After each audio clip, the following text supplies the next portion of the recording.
Alright guys, here, this is a quick tip. This is for a GE refrigerator.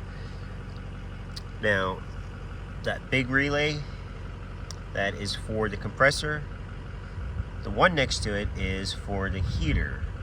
Now, if you have a fridge and it's icing up, a quick way to see if your board is working, I will show you how. Right now we have our test lead.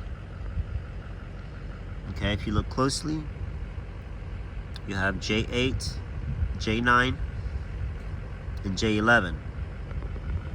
Okay? And on the end of J8 is your compressor. And the other one, J9, is your heater.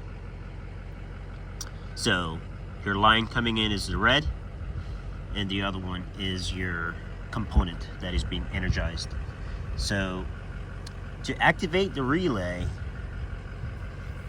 this is a trick I've been using for a while. Okay. It tells me that the contacts are good. Now, whether or not your transformer is sending voltage to activate it, that's a different story. But 9 times out of 10, it's just the relay itself, the contact that are not closing or responding to their job that needs to be done. So what we're going to do, so now we know our heater relay is good. We're going to go to the next one. So we're going to take our lead, we're going to set it on the compressor side. Now we're going to activate the relay, and we should be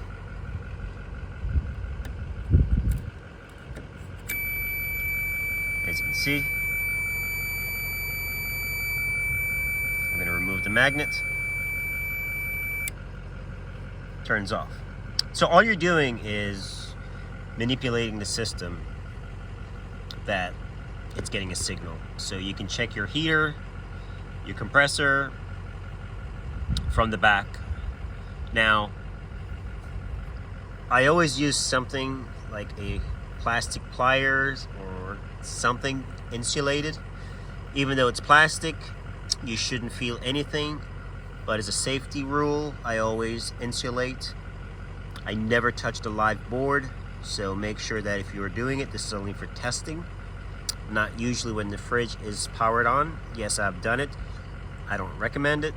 So this is for cold testing only, not with power. Thank you.